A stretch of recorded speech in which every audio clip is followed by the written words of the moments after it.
revelación egipcia establece que cada espíritu tiene ese proceso de perfeccionamiento durante un ciclo cósmico, un giro del sistema solar alrededor del Sol central de la galaxia. Durante ese periodo de tiempo, 25.920 años, el planeta Tierra pasa por cada una de las 12 constelaciones, de las estrellas que forman los 12 signos zodiacales en la bóveda celeste.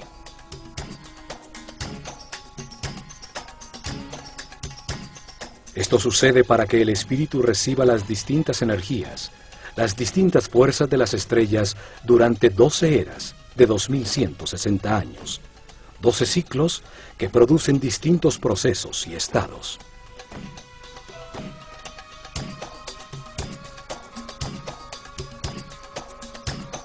Mientras sucede ese giro, el espíritu reencarna unas 700 veces en distintos cuerpos, lugares, tiempos, circunstancias, condiciones y personalidades.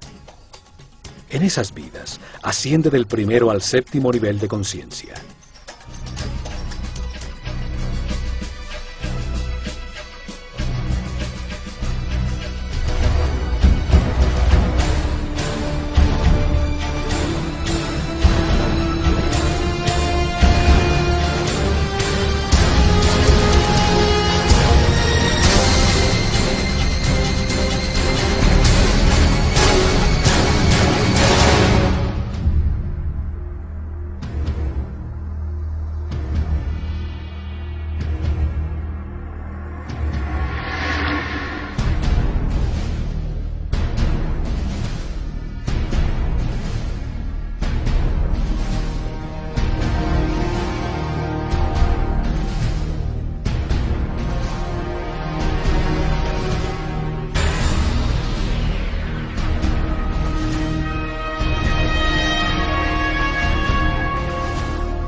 According to the New Agers, Theosophists, as well as many elitists and Freemasons, there exists a group of highly evolved men and women called the Masters of Wisdom.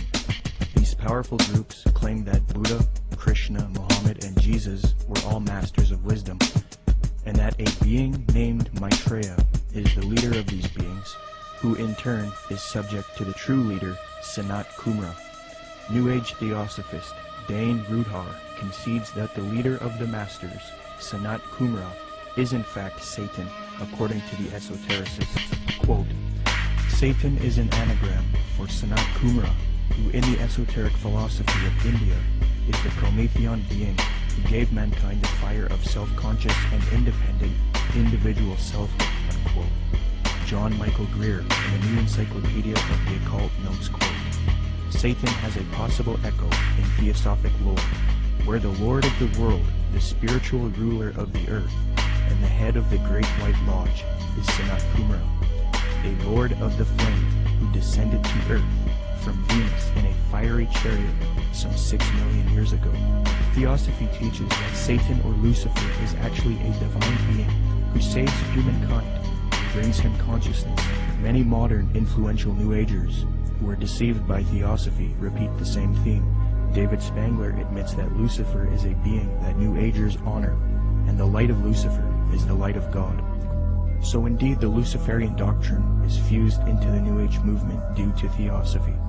Along with this doctrine is the belief that because of Satan, man is now thinking he will evolve, conquer the world, conquer nature, and become a god. In 1919, the theosophist Alice Bailey was supposedly contacted by one of these ascended masters, known as the Tibetan Dijwal Kul. From 1919 to 1949, Bailey would write 24 books, and according to her, she would do automatic writing, a new age way of channeling and letting the force write for you. Bailey would create Lucifer Publishing, which would distribute the works of Helena Blavatsky and the Theosophical Society. She would later change the name to Lucius Trust because Lucifer Publishing was too controversial. Lucius Trust evolved into a large New Age organization, and it is still active today. Lucius Trust is also directly associated with the United Nations. According to the United Nations International Geneva Yearbook 2009, quote, "The Lucius Trust is recognized by the United Nations as a non-governmental organization and is represented at regular briefing sessions at UN headquarters. The Lucius Trust is on the roster of the United Nations Economic and Social Council."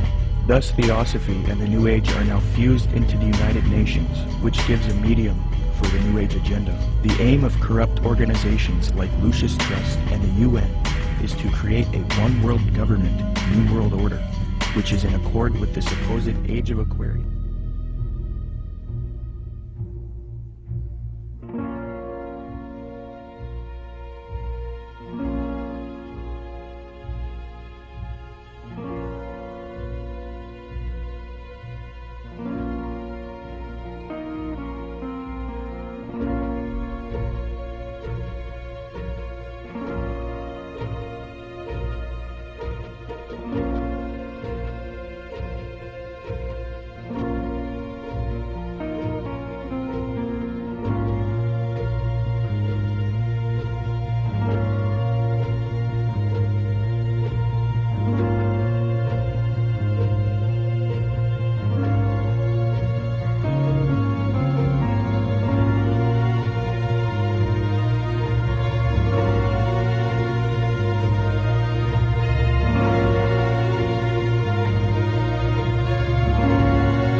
Theosophy, Freemasonry, and the New Age.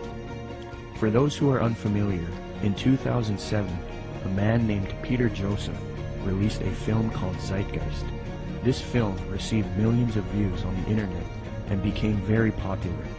Then in 2008, Zeitgeist Addendum, the sequel, came out. From there, Peter Joseph established the Zeitgeist movement. The first Zeitgeist film was divided into 3 sections. The second section was about 9/11 being an inside job. The third section was about the corruption of the Federal Reserve. I have no real issue with the last 2 sections. The first section of the film is what I have an issue with. Contained in this section is the modern belief system of the New Age movement, the Theosophical Society, and Freemasonry.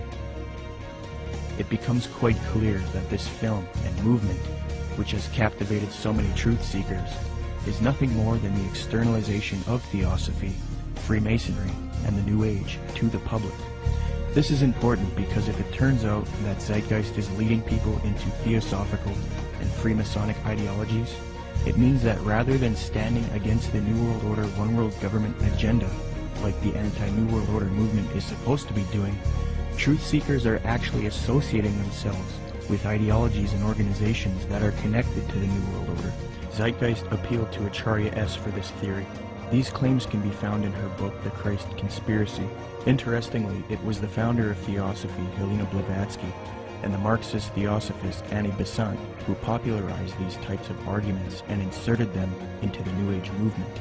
The three things that Zeitgeist adopts from Theosophy and Freemasonry with respect to theology are: 1. The belief that the story of Jesus was copied from other religions. 2. That Jesus is a representation of the Son. And 3. That Jesus ushered in the age of Pisces.